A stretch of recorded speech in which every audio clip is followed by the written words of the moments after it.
nanti Dzurriyyah Kanjeng Nabi yang terakhir itu namanya Mahdi, Imam Mahdi. Oh gitu. Dalam satu kepemimpinan Imam Mahdi. Dan itu munculnya di Timur Tengah, bukan di Indonesia. Hanya kita perlu mewaspadai, itu tidak harus diikuti karena mungkin ucapan itu salah menempatkannya.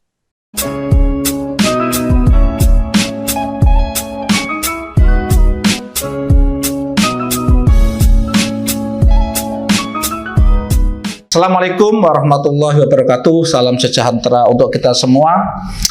Pemirsa, hari ini saya akan kembali dialog dengan seorang kiai muda alumni Sarang yang saat ini menjadi salah satu pengasuh pesantren di Mambail Futuh Beji Tuban. Nama pesantrennya adalah Darul Anwar.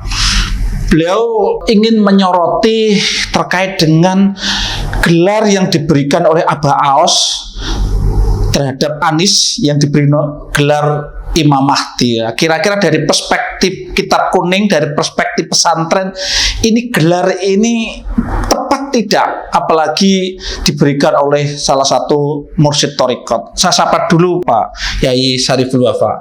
Assalamualaikum warahmatullahi wabarakatuh, Yai Wafa. Waalaikumsalam warahmatullahi wabarakatuh. Gimana ini? Sehat ya? Selamat pagi, alhamdulillah sehat. Gimana? Ini gelar Imam Mahdi ini kok gampang sekali diberikan kepada salah satu calon presiden tuh. Ini gimana toh? Duduk perkaranya Imam Mahdi itu gimana? Dari sisi kitab kuning bagaimana toh? Ya, itu anggap saja Imam Mahdi itu maksudnya ya namanya diganti Pak Mahdi gitu aja kan. Kan banyak itu nama orang. Iya, orang bisa aja dikasih nama Imam Mahdi ya. Ya, itu. Memang namanya diganti Pak Imam Mahdi gitu aja. Iya, iya. Ya, tentu tidak Imam Mahdi yang Al-Muntadir itu tidak. Ya, hampir semua komunitas yang mendewakan pemimpinnya itu rata-rata ada yang sampai kebablasan begitu. Seperti Imam Mahdi ya. Seperti Syiah itu kan juga ada yang Imam Ja'far Shadiq itu sebagai Imam Mahdi Al-Muntadir misalkan begitu. Imam Mahdi itu wacana itu berawal dari apa ya? Dari hadis nopo dari nopo niku? Dari hadis ya. Imam Mahdi itu sebenarnya kalau bahasanya Kanjeng Nabi itu bercerita tentang dzurriyyahnya Kanjeng Nabi itu satu-satunya dzurriyyah yang tidak akan musnah sampai kiamat. Oh gitu. Terus? Lah nanti dzurriyyah Kanjeng Nabi yang terakhir itu namanya Mahdi, Imam Mahdi. Oh gitu. Namanya juga Muhammad sebenarnya. Namanya Muhammad. Nah, ini Imam Mahdi itu terakhir. Setelah Imam Mahdi ini dzurriyyah Kanjeng Nabi sudah tidak ada.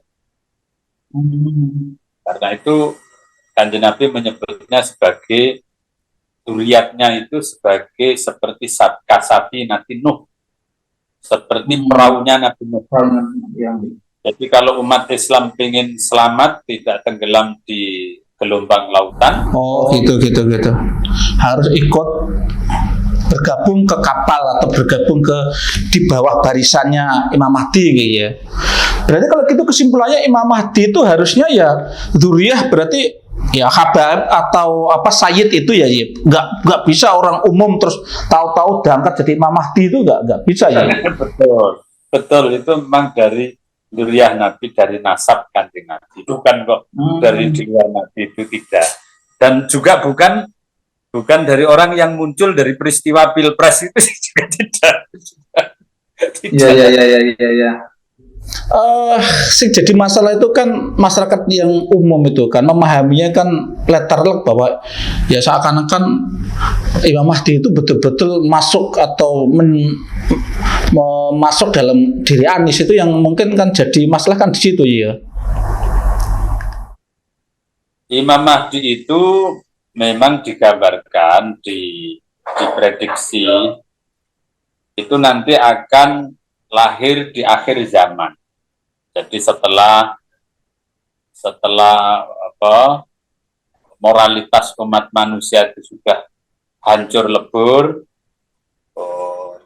ibaratnya malah digambarkan ketika anak sudah menzinai ibunya sendiri atau orang tua membunuh anaknya sendiri. Pokoknya moralitas itu sudah hancur lebur kita. Nah, untuk saat ini itu kalau di dunia itu ya belum lah, masih belum seberapa lah. Kalau soal moralitas banyak yang buruk, anggap saja begini. Di sekitar kita itu, kita kalau melangkah 100 meter ke depan, ke belakang, ke kanan, ke kiri, itu kira-kira ketemu tempat maksiat apa tidak? Pasti kita ketemu. Tetapi di tempat sekitar kita itu juga kita ketemu. Banyak orang mengaji, membaca Al-Quran, banyak orang belajar PPG, banyak orang sholat 5 waktu, di musola, di masjid, dan seterusnya. Jadi menurut saya kalau kerusakan moral seperti yang digambarkan ketika hadirnya Imam Mahdi itu kayaknya masih jauh menurut saya. Masih jauh. Nggak perlu memaksakan diri untuk menjadi Imam Mahdi saat ini lah, nggak perlu. Kalau menjadi Pak Mahdi, monggo lah. Iya. Kasih nama aja Imam Mahdi ya. Itu yang saya heran dengan Abah Aos yang memaksakan diri memahdikan Pak Anies itu menurut saya berlebihan. Padahal Pak Anies ya biasa-biasa saja sebagaimana orang Islam yang lain. Menurut saya ya beliau juga orang beriman, orang soleh, ya, tapi orang yang seperti Pak Anies itu banyak, yang di atasnya juga banyak gitu loh. Iya. Jadi intinya tidak tepat lah kalau gelar itu disandangkan ke seseorang, dan itu mungkin harusnya kan munculnya orang yang disebut Imam Mahdi itu ya tidak berdasarkan penobatan seperti itu mungkin ya. Kita kan juga nggak bayangkan besok kalau munculnya Imam Mahdi itu kayak apa, mungkin ya nggak perlu penobatan seperti itu mungkin ya. Ya, jadi Imam Mahdi itu sebenarnya ya Sultanul Aulia di akhir zaman sebenarnya. Oh gitu. Jadi Syekh Abdul Qadir di akhir zaman itu ya Imam Mahdi itu nanti.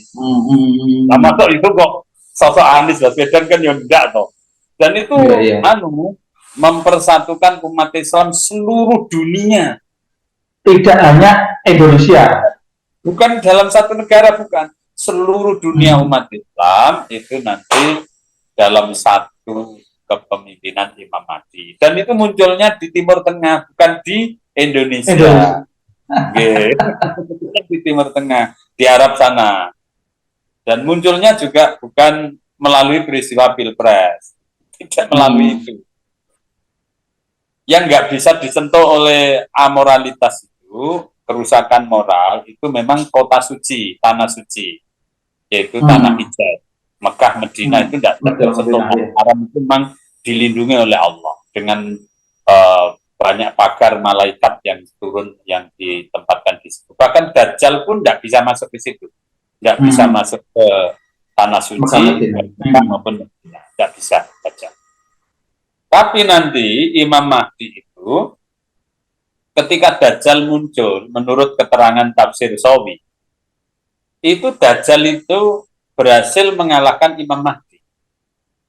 Jadi Imam Mahdi itu terbunuh di tangan Dajjal. Baru setelah itu nanti Allah menurunkan Nabi Isa alaihissalam. Nabi Isa alaihissalam nanti diturunkan untuk menandingi si Dajjal ini, dan Nabi Isa berhasil mengalahkan. Nabi Isa itu nanti akan menang melawan Dajjal, dan Nabi Isa juga akan menikah dengan umat Kanjeng Nabi Muhammad SAW. Nabi Isa lah yang nanti akan menegakkan syariat Islam berdasarkan Al-Quran dan hadis Nabi Muhammad SAW.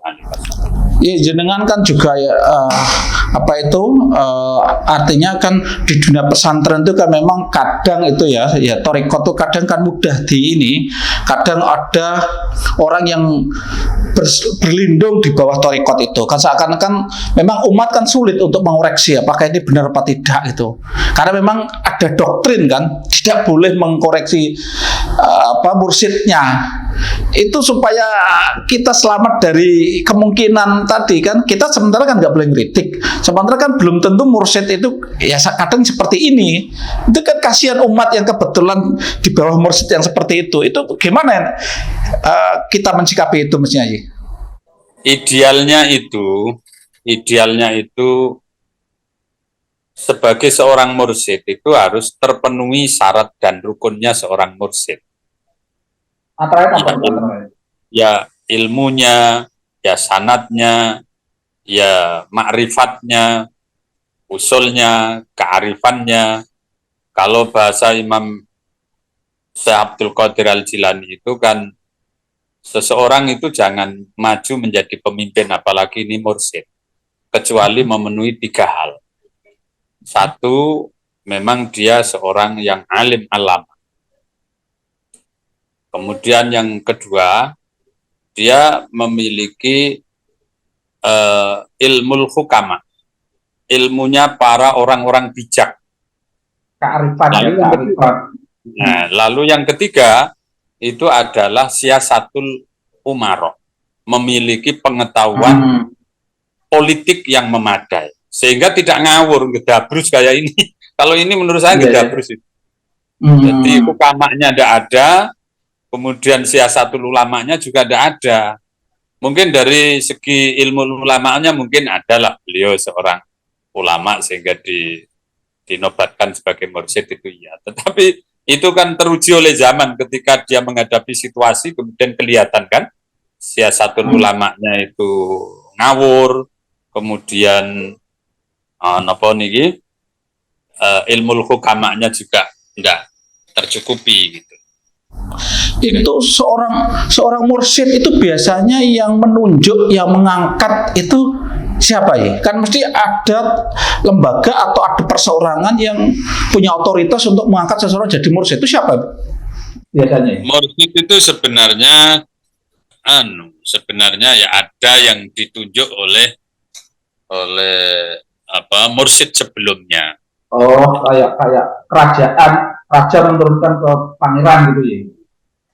Mestinya itu tidak harus dari anaknya atau dari keluarganya, enggak. Itu ya siapa di antara murid-muridnya yang memenuhi syarat menjadi mursyid. Contoh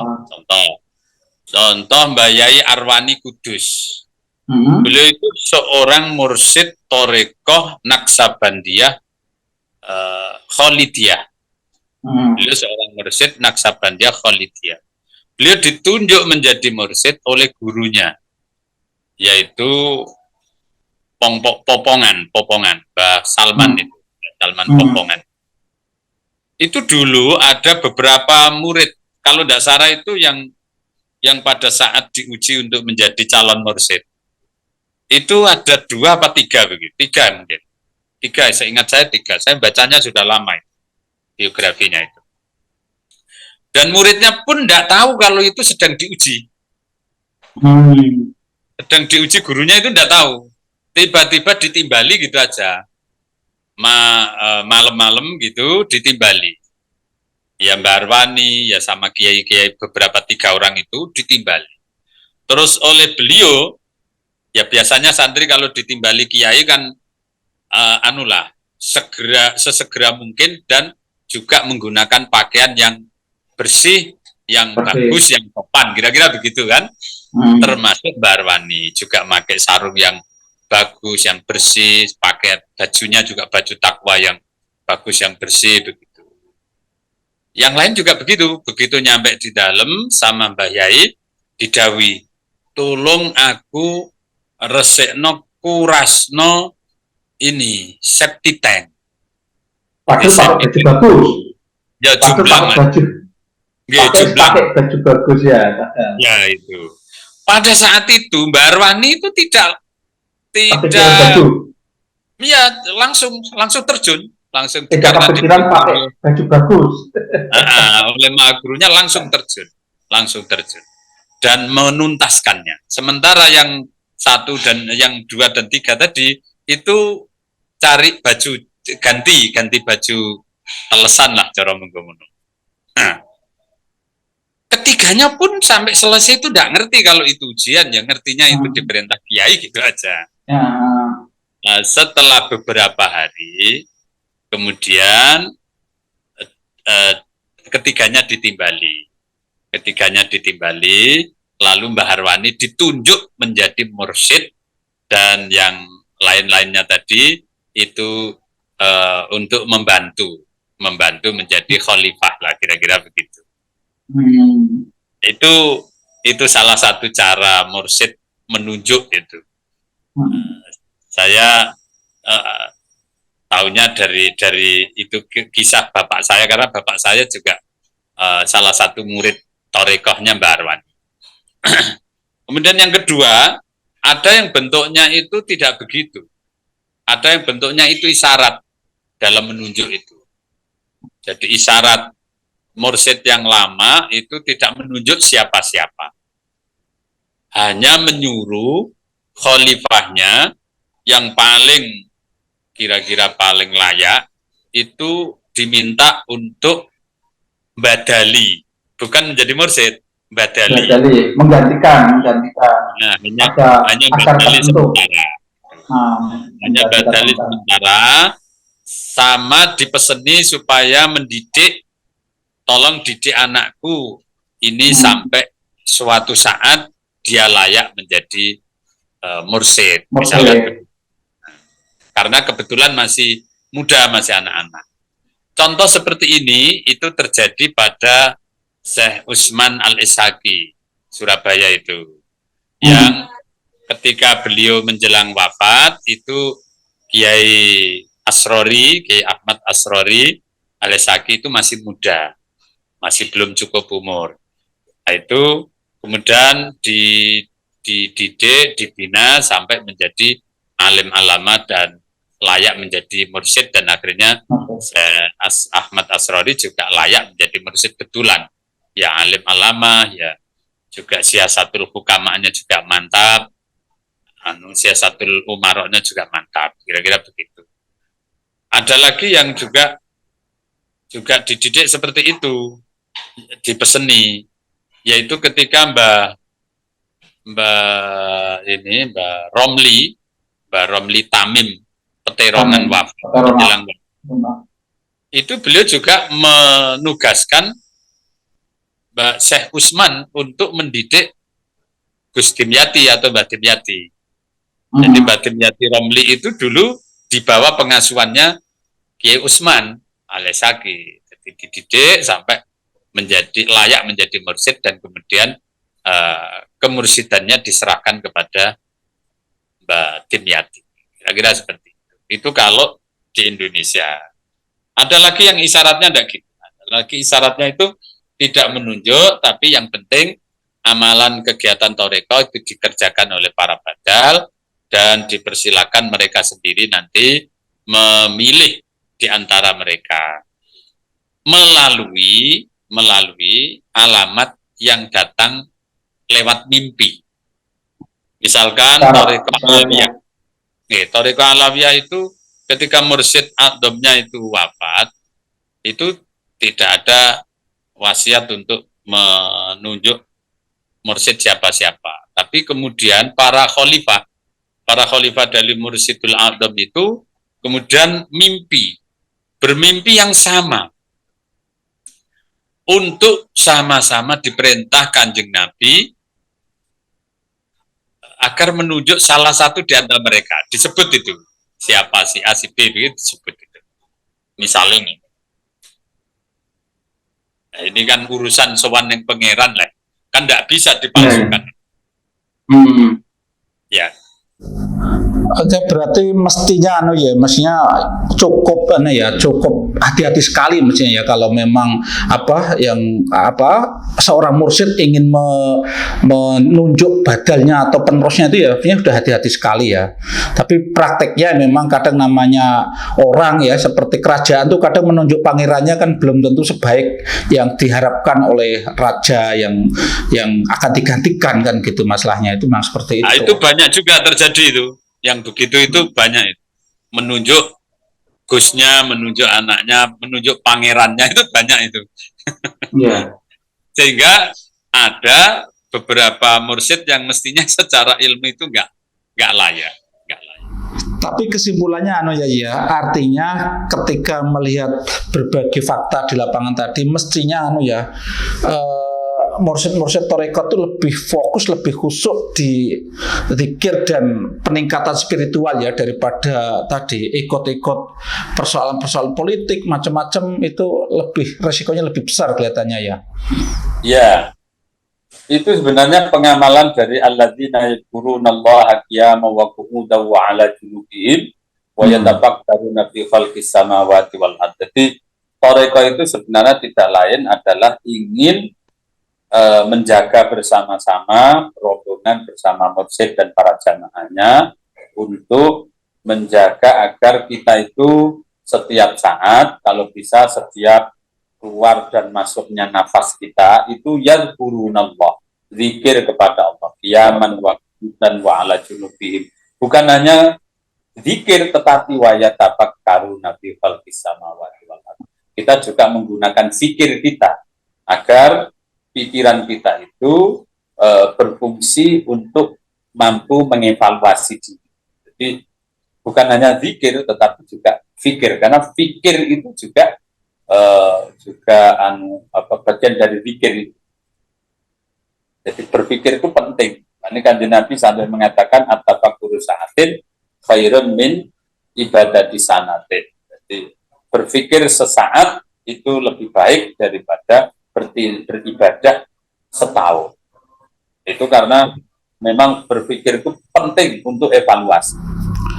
Oke, terima kasih sekali. Semoga apa yang kita bicarakan ini paling tidak memberikan tambahan buka wacana lah agar tarekat-tarekat yang ada itu betul-betul sesuai tujuan awal, bukan digunakan untuk kepentingan yang sifatnya duniawi, sifatnya sementara berupa politik, pil-pilan menjelang pilpres.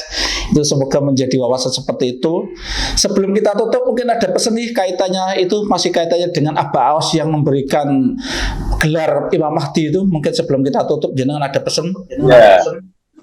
Kalau saya sebagai seorang santri melihat Abah Aos itu dari sisi ilmu dan terutama dari sisi ilmu kasab di torekohnya, mungkin beliau sudah cukup berpengalaman dan memadai. Mungkin ini ada dari sisi keplesetnya saja. Jadi kita tidak perlu menanggapi secara membabi buta lalu bersuudzon kepada beliau. Jadi kalau saya masih husnudzon bahwa beliau mungkin salah ucap dan salah menempatkan ucapan itu kepada sosok Pak Anies. Yakinlah bahwa maksud beliau mungkin baik, tujuannya yaitu ingin mengajari kepada para jamaahnya, para pengikutnya agar memilih pemimpin negeri ini itu carilah pemimpin yang berada di jalannya Imam Mahdi, kira-kira begitu, yaitu jalan amar ma'ruf nahi mungkar, tidak hanya sekedar merebut kekuasaan. Nah itu saya husnudzonnya ke sana. Hanya kita perlu mewaspadai, itu tidak harus diikuti karena mungkin ucapan itu salah menempatkannya yang pada sosok Pak Anies saja, karena bisa jadi dan sudah pasti yang melakukan amar ma'ruf di Indonesia itu banyak sekali orang yang melakukan itu, yang sendiri sembunyi-sembunyi, yang berjamaah kayak NU, Muhammadiyah dan lain-lain itu kan juga organisasi yang beramar ma'ruf nahi mungkar. Meskipun di dalam dirinya juga banyak kemungkaran. Tapi mereka juga melakukan amar ma'ruf. Jadi yakinlah, saya mohon Abaos untuk lebih bijaksana di dalam menghadapi pilpres ini, tidak perlu menambah statement-statement yang membuat kebingungan masyarakat umum dan menambah kegaduhan, karena apa yang dilakukan beliau itu kalau sampai ditangkap terbalik, itu akhirnya orang awam menganggap yang agamawan, yang ulamanya saja kayak gitu. Itu apalagi umatnya, umat Islam. Akhirnya melecehkan Islamnya, melecehkan torekohnya, dan seterusnya. Saya prihatinnya di sana. Tapi insya Allah beliau tidak bermaksud itu. Saya meyakini.